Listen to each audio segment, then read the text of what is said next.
y'all. It's the NFT Roundtable. This is a new podcast produced by Black NFT Art, and today I'm talking to Andre Oshea, a digital artist who has had recent success in the NFT space. What's up, Andre? How's it going? I'm doing well. How are you? I'm pretty good. How's your day been? Full of phone calls and conversations. I am trying to finish a project right now, and then that's been how my day is going. That was not the best answer. That's fine. That's fine. It sounds like a busy day. Sounds Yes, like you got to connect with some people and also get some work done. So that sounds like a good day. yes. A productive day. I will say that. Okay, cool. All right, well, let's just get right into it. So you have been doing digital art for some years now, and you recently joined the NFT space a few weeks ago, and you've been having some success. So how does it feel? Um, yeah, I feel really great right now. I'm not gonna lie. It's been very rewarding to see people appreciate you for your art and not just what you do as a service. Mm-hmm. Yeah. It's such a interesting, I find it really interesting how so many digital artists are now being able to see what it feels like to sell your artwork like directly to a consumer as opposed to like a company or for a commission project. How does it feel to have people pay you like thousands of dollars for your art? Kind of surreal. So I feel like I've wanted to be an artist my entire life. I've been an artist my entire life, and when you pay attention to art history and you know the worth that like premier generational artists make, it's kind of almost like a dream to you to be valued in the same respect. And I would grow up and I would talk to my grandma. We're driving in the car or something like that, and we drive past the museum. I go, Grandma, I'm about to sell a painting to that museum for $2.8 million. Just watch. And she'd be like, No, you're not. Shut up. And I was like, Yeah, no, watch. I am. And as I grew as an artist, I transitioned more into a digital medium, and there wasn't that same opportunity for your work to be valued by like museums or galleries. What you could do is create like immersive 3D exhibits or something like that. But those weren't long-term projects. Those would be, limited time showings, and maybe you get to tour it or something like that, and that would be awesome. But you don't get cemented into art history the same way that a traditional traditional painting would.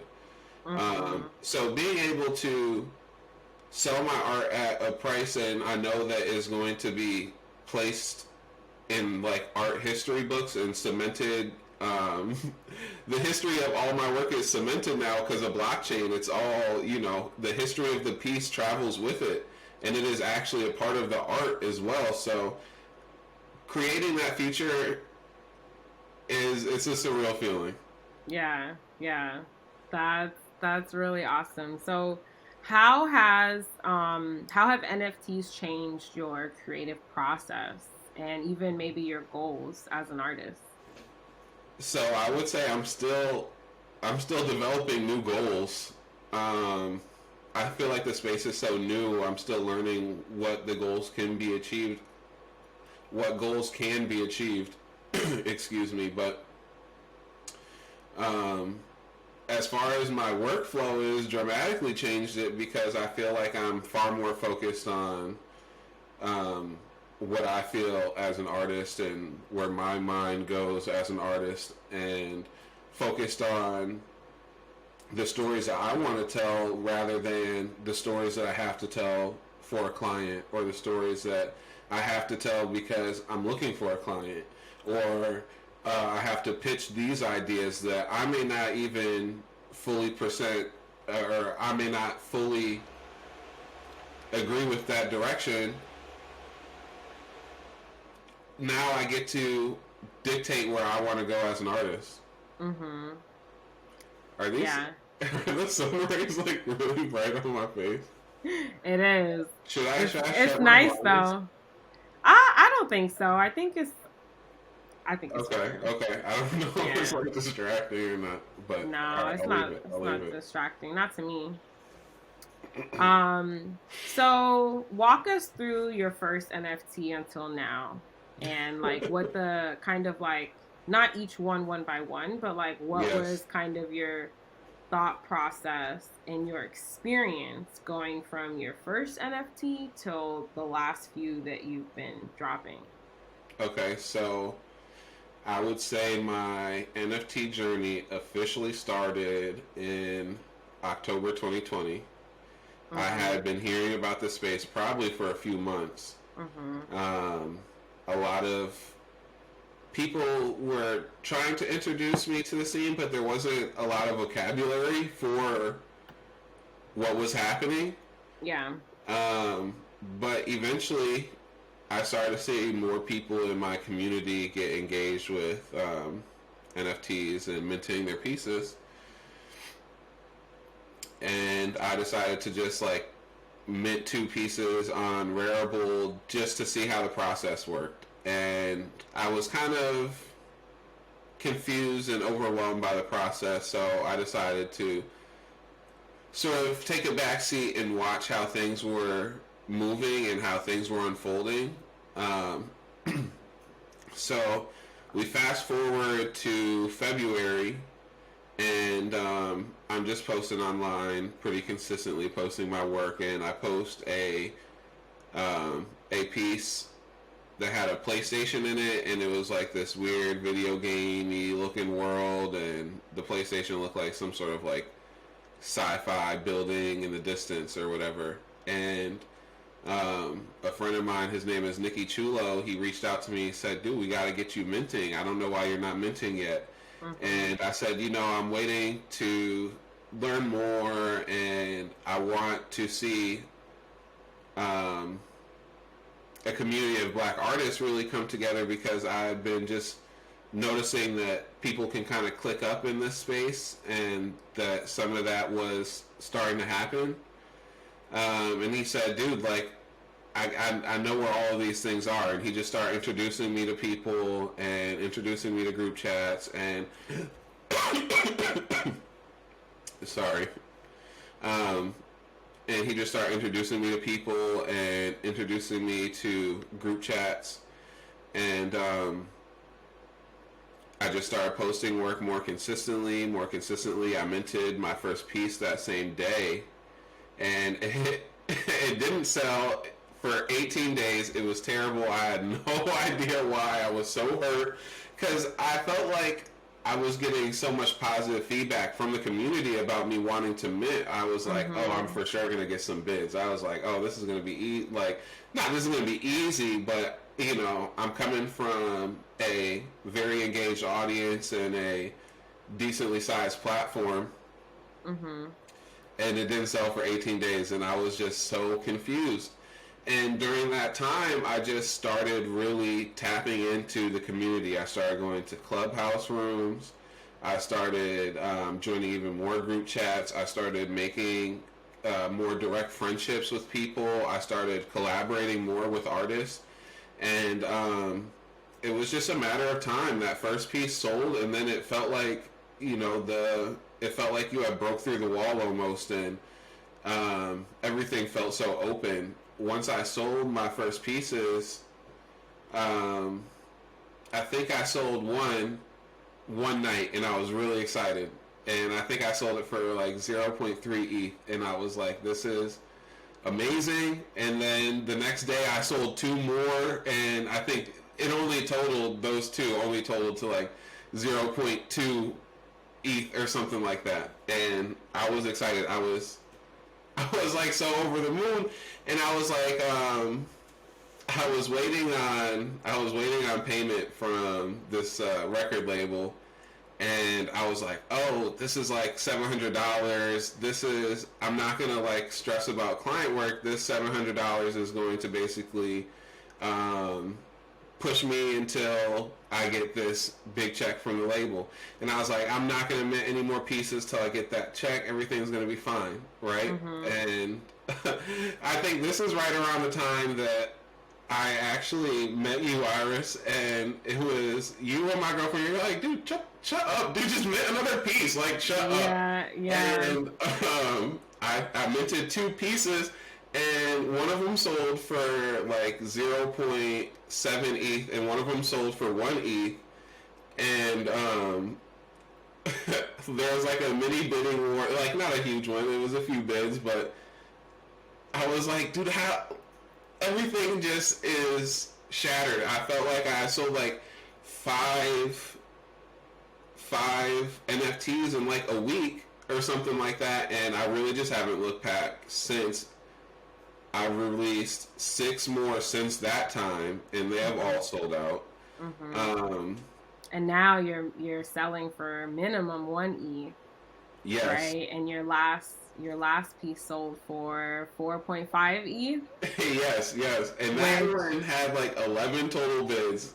It was a crazy feeling. I was picking up some food from just like Grubhub or whatever. Well, Grubhub, they would deliver it, but I was picking it up, and I'm in the parking lot as my piece is counting down, and all of a sudden there just becomes a bidding war. I'm sitting in the parking lot for like an hour and a half, like staring at my phone, trying to keep up with all the bidding. Like, people were bidding faster than I could even tweet that they were new bids. It was I'm gonna say it again, but it was surreal.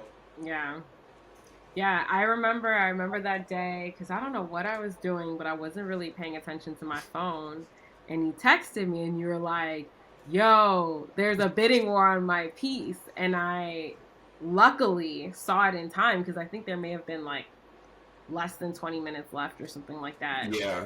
And so then I started tweeting, and I know other people started tweeting. And then every time someone else bid, it added another like 10 minutes or so to the countdown. Yeah.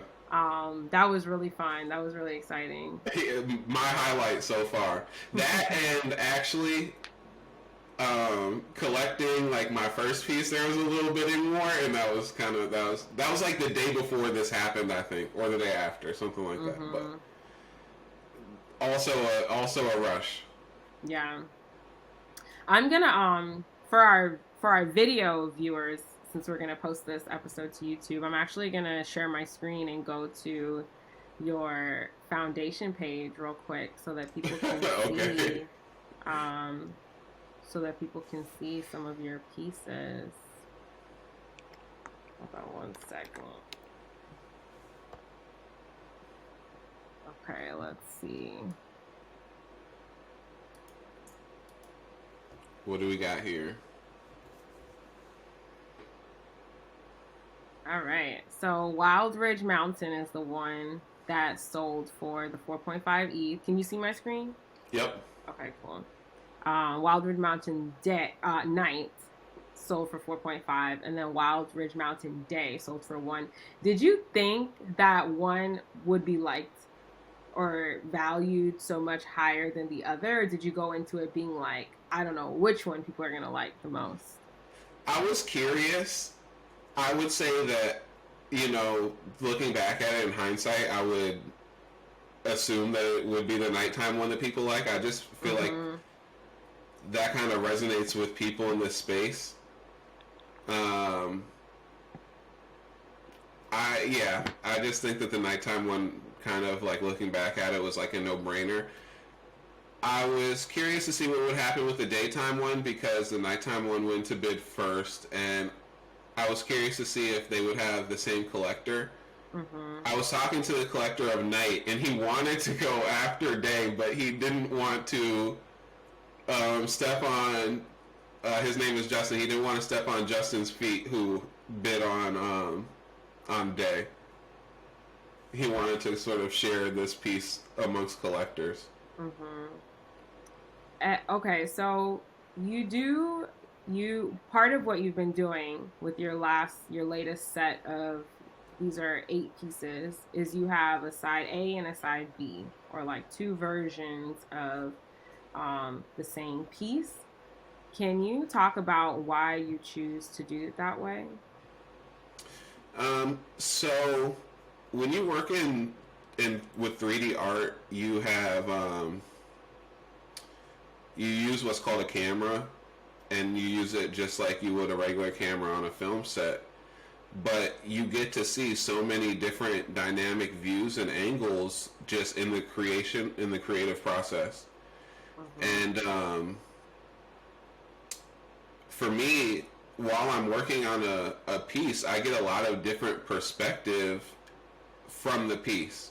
Mm-hmm. And by moving my camera, I get to change my perspective, whether it's like first person or third person. And to a certain extent, I feel like if I were to only post one version, I'm robbing people of multiple perspectives of this scene. I feel like, you know, a lot of times artists, they only like are able to show you one aspect of their piece.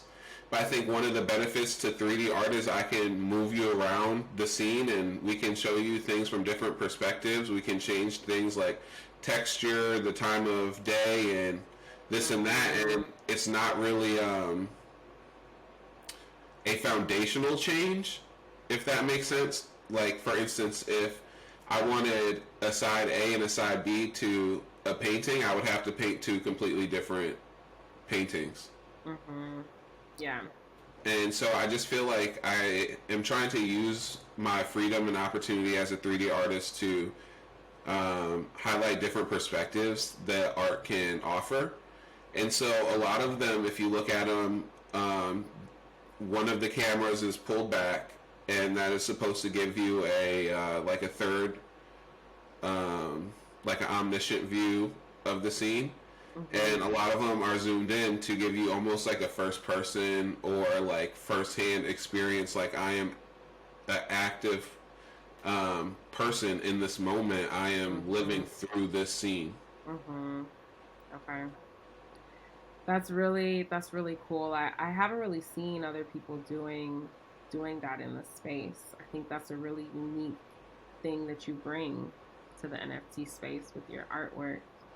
Um, and I think and I love the fact that it's like with the zoomed out view, there's elements that you can see that you couldn't see before, which just shows that like there's actually so much more to this world that you've created than what is just in the like the the actual box, the actual image, right, that the viewer can Exactly. see. That like behind the scenes you're working with so much more. Yeah, and you know what they say, what you walk a mile in someone else's shoes, you see things different. You know, that's just kind of how I feel about like 3D and moving. You can walk in a different pair of shoes and see the scene completely different. Yeah. So tell us a bit about who you are as an artist, and what kind of art you create in general, and like what you were doing before NFTs. Well, my bio on Twitter says that I am a 3D animator focused on building the future, and I make art for people who want to escape reality and, build that future with me.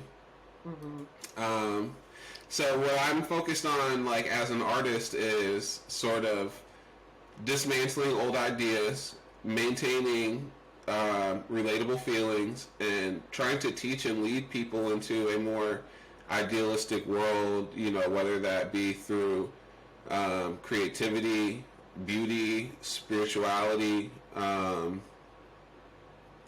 That is sort of where I try to take people with my art, take them to sort of surreal places and building a world around them that feels lived in, that they can, what it could be, thoughts way deep in their subconscious, but I'm trying to pull those out of you. I'm trying to, you know, for lack of a better word, like trigger your responses, whether it be one thing I've been using a lot recently are mailboxes in my work, and I just think that there's something that everybody has seen and they can relate to, and like most likely have some sort of relationship with a mailbox in their life, whether they were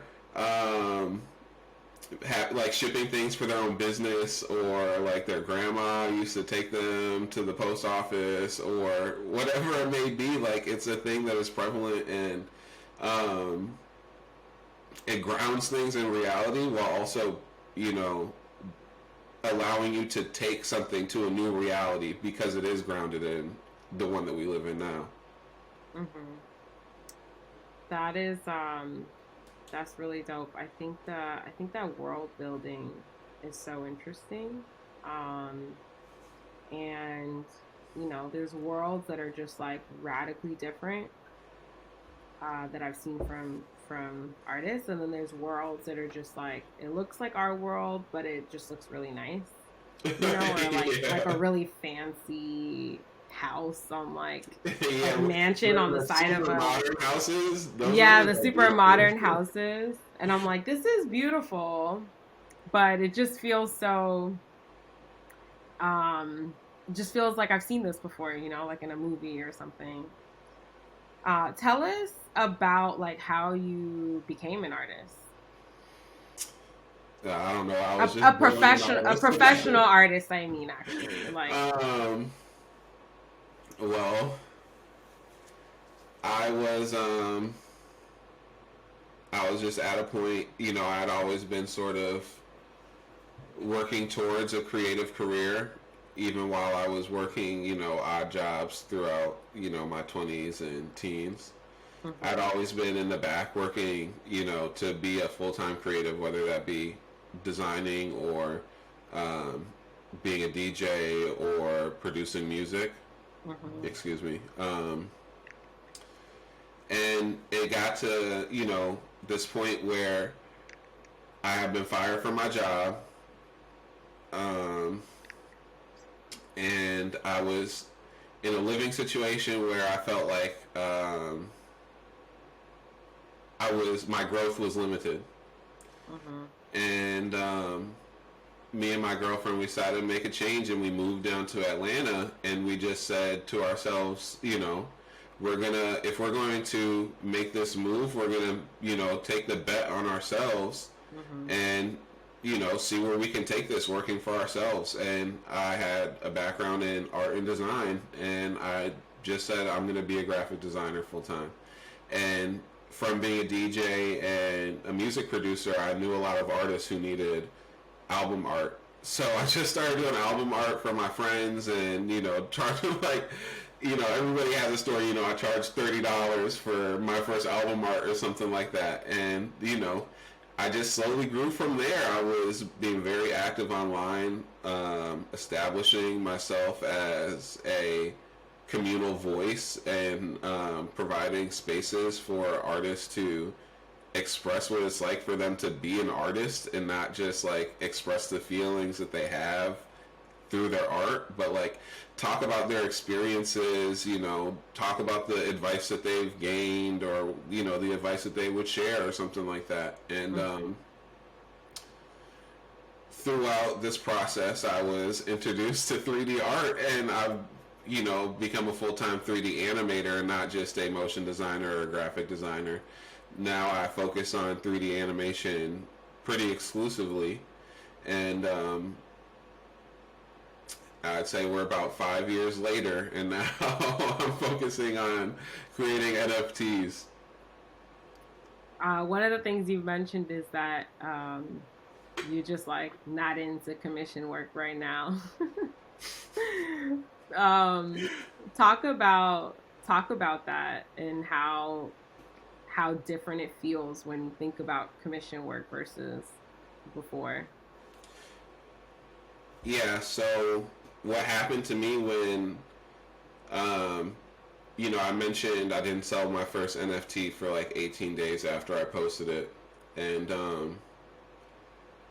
what happened during that time is I had to reflect on the work that I was posting and looking at, because I would look at my old work and I would say, I have the style for this market, but when I look at my old work, none of it feels like a piece that I should be minting. None of it feels like this is it, or this is me, or this is the one.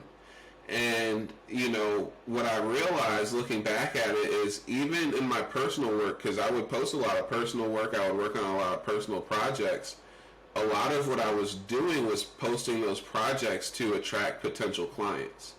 So some of my artistic voice, I would say, was held back because I was looking at my work through the lens of a potential client and not myself fully as an artist. So I had to transition and make that change. I started posting art like every single day, and you know, it was almost like documenting my growth and taking back my ownership as an artist. And ever since I've made that switch mentally, it's been very difficult for me to make it back into client work. I still have clients that I'm working with because I have a good relationship with them, and I, you know, would like to see them win, and I would like to see them grow, and I believe in their product or their work or their art themselves. But in terms of client acquisition, I would say I'm not accepting the same range of clients that I once was. Okay. So your standards are different now. Yes, yes. Now I would say most of my client work I would say I'm doing with like friends almost, you know, like I said, clients that I have a genuine relationship with, or people that I really believe in their vision. You know, if they're a new client and I really like what they have going on, and I feel like I have something to support, you know, I would still love to accept those projects. So you have an exhibit coming up tomorrow. Yes. Tomorrow, and I think runs through Saturday. Yes. Tell us about the exhibit. This is your first virtual exhibit. Yeah, so this is my first virtual exhibition show. It is part of Opulence's Harmony and Balance show, and they will be showcasing 5 artworks by 30 different artists. So there'll be 150 artworks shown in a fully functional VR gallery made by MetXR. And if you have a chance, if you go on my personal page, you'll see that I posted a video of me actually going through an example of their work. But you know, you'll be able to use a VR headset, a desktop computer, or your phone to kind of walk through this gallery of 30 different artists. And I just got a DM like 30 minutes ago that said I'm actually going to be a featured artist. So we will premiere art. But I will be showing five pieces that I've actually previously posted. One of them called Moonlit Ballerina comes with a side A and a side B, and one called Date Night comes with a side A and side B. And when you say posted, you mean that you had posted them to social media, not minted yes, I posted online. I have not minted these pieces previously. Yeah. But the 5th piece is actually a mystery piece. It's an animation, and this will actually be the first animation that I've released as an NFT. Well, maybe not technically an animation because the NFT is still a picture of a question mark, but you unlock an animation with it. Gotcha. I'm gonna play that video actually for our viewers. I love this video. You know, some slight.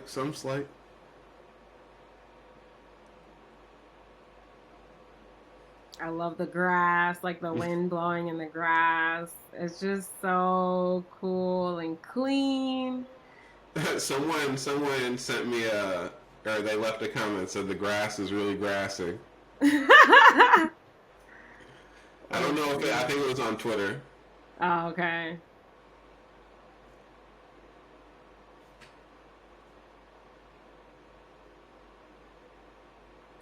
This is the gallery. This is an example of what you'll be able to walk around in. It'll look a little bit different because I believe it's a different gallery.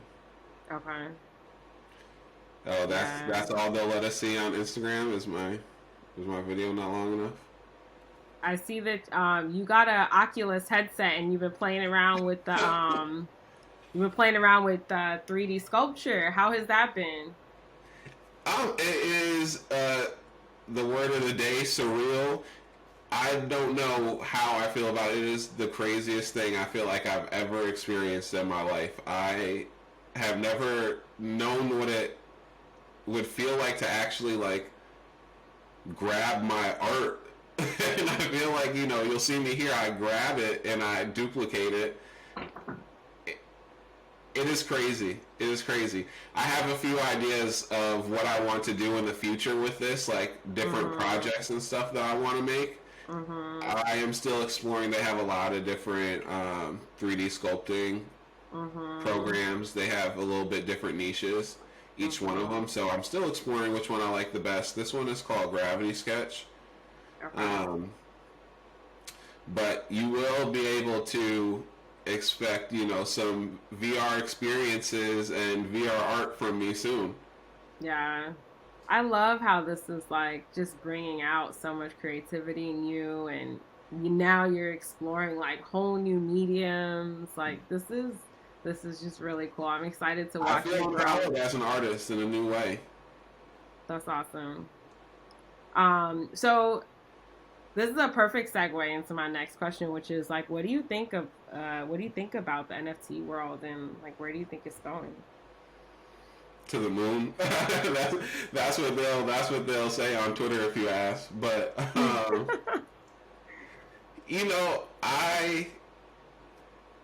think this isn't where we are right now. Is not even in the infancy stage. Like we are so new. We're like in the womb. Yes, exactly. We're like, a fetus. Yes, everything is still building up right now. You know what I mean? This is like when Bitcoin was like, there was a time when Bitcoin was like $1, right? This is like when Bitcoin was like $10.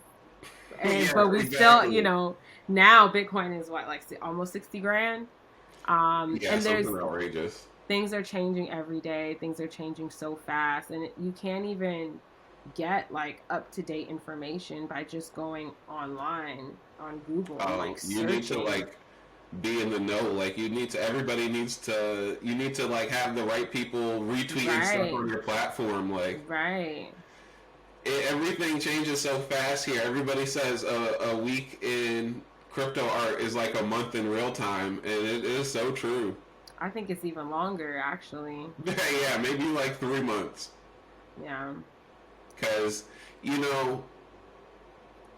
like I said, everything moves so quickly. I was that time where I was saying I wasn't sure if I was going to put out another NFT after I sold like my first 3. And I had like $700 I've made from NFTs at that time, and I was like, I'm just gonna roll out with this until I finish my collection and stuff. I was offered a project, and it was sort of like a blank check project, and it was like, just give us your price and we'll make it work. And I was just like reflecting, because I was like, do I want to do this project? It feels like it would be like a pretty decent project for my career, and I could probably get a decent amount of money on it. But I was like, the work for it is going to be so much work. It's going to be so time consuming, and like mentally I'd already been making that switch, and it was like, am I going to risk like a potential 5-digit project over the next month, right? To focus on NFTs, and I think I made what I was going to make in a month on that project in a week. And yeah, I am kind of losing track of where the original question was. Yeah, the question was like, where do you think the NFT world is going? Oh, well, I think you're going to see a lot more people doing NFTs for that reason. And it's just because um, you're just far more empowered as an artist. I think that's what I was talking about. I was feeling empowered as an artist Yeah. to make those types of decisions, Yeah. like those types of gambles on myself. Yeah. You don't feel stuck like you have to do work that you don't want to do. Exactly. That's really cool.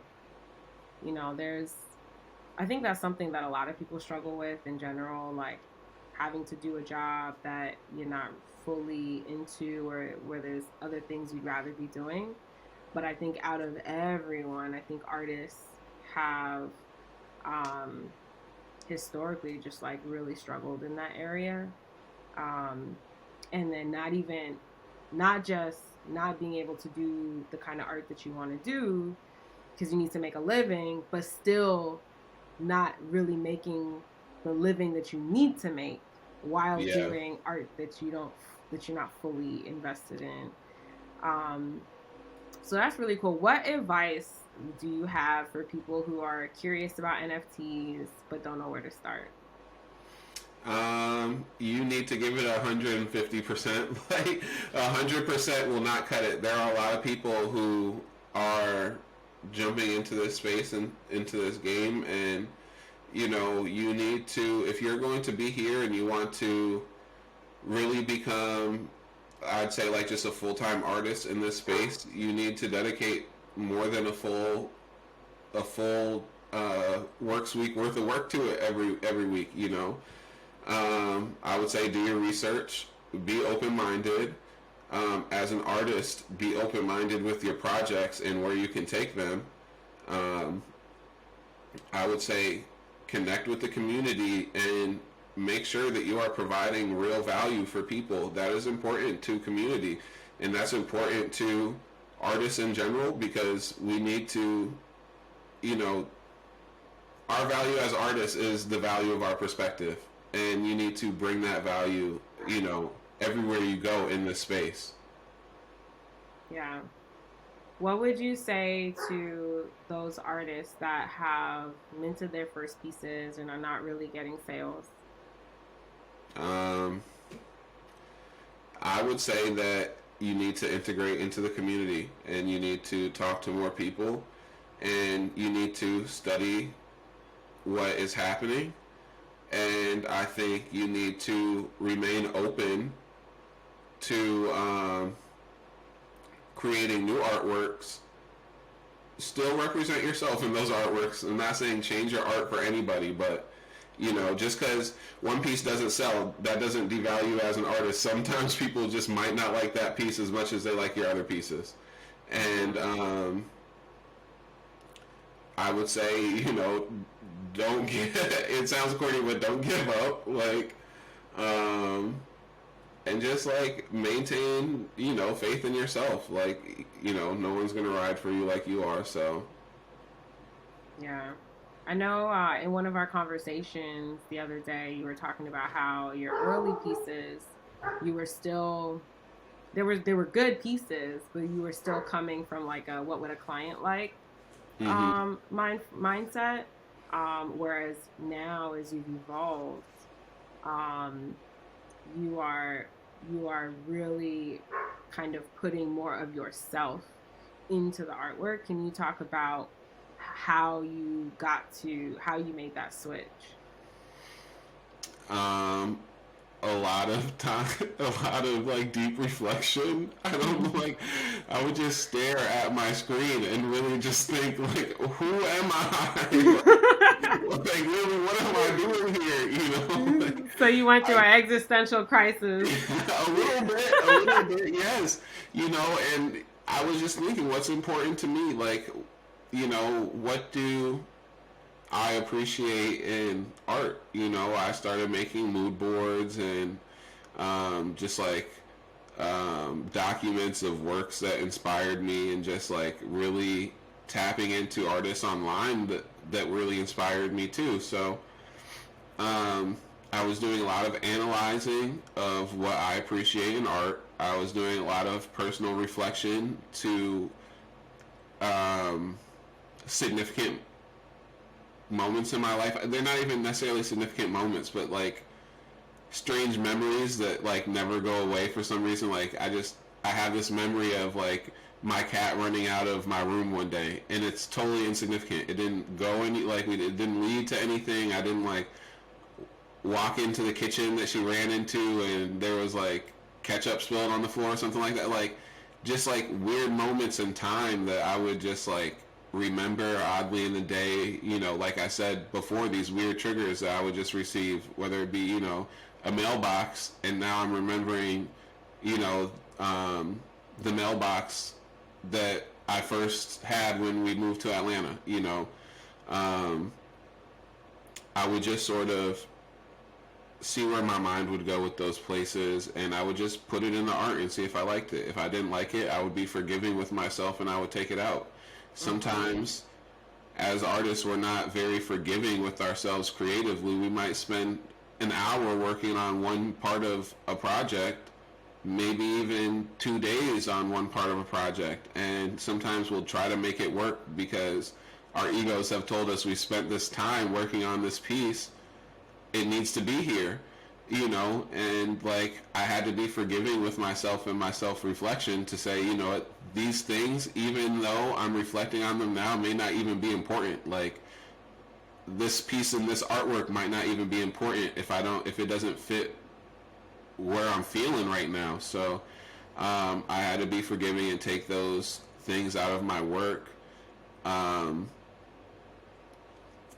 would also just say, like, for me as an artist, I use a lot of external reaction to gauge the perception of my pieces.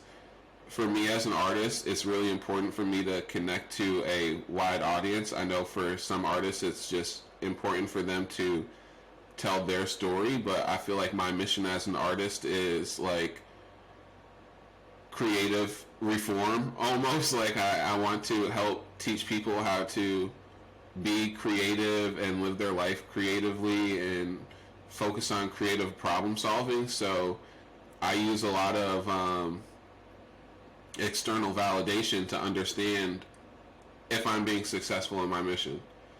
And, you know, I started to make the art that I felt like was more for me, more and more and more, and I was posting new pieces every single day, and it felt like every single day I was getting more and more people who were resonating with my work. I would say since that time when I started posting work every single day, and I've stopped since then, I've grown over 3,000 followers on Twitter alone.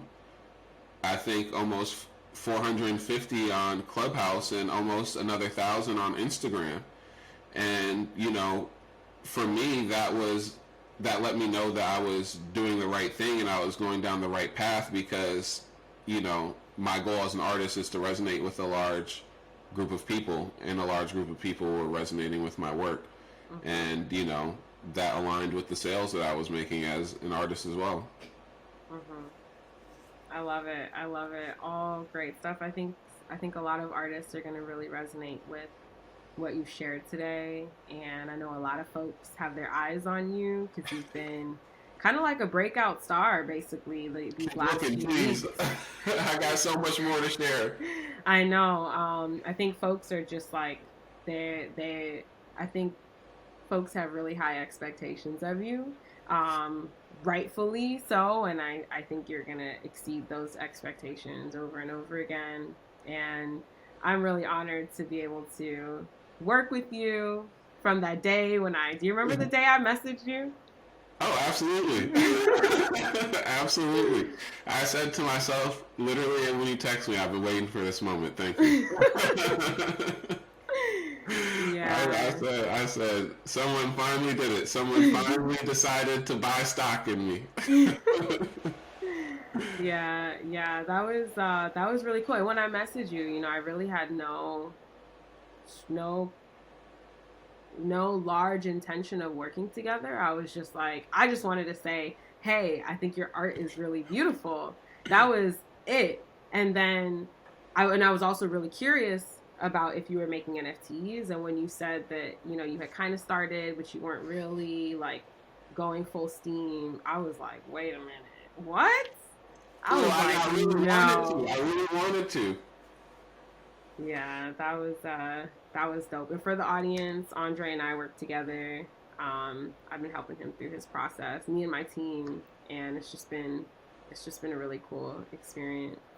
A very good, prosperous time for us. Yes, yes, We've been able to break a lot of ground yes, yes, definitely. and be Well, helpful to a lot and be helpful to a lot more people than just us. By the way. right, right. Yeah, I think that's the beautiful thing about what we're building. You know, Black NFT art is really focused on helping the larger community of artists and collectors, anybody who wants to get into this space. And we have specific artists that we work with one on one. But I think as a group, we're almost kind of like in partnership with these artists, trying to help artists like you, Andre, working on helping to build the entire community and help everyone grow and rise and evolve and make money together. And that's been a really cool process.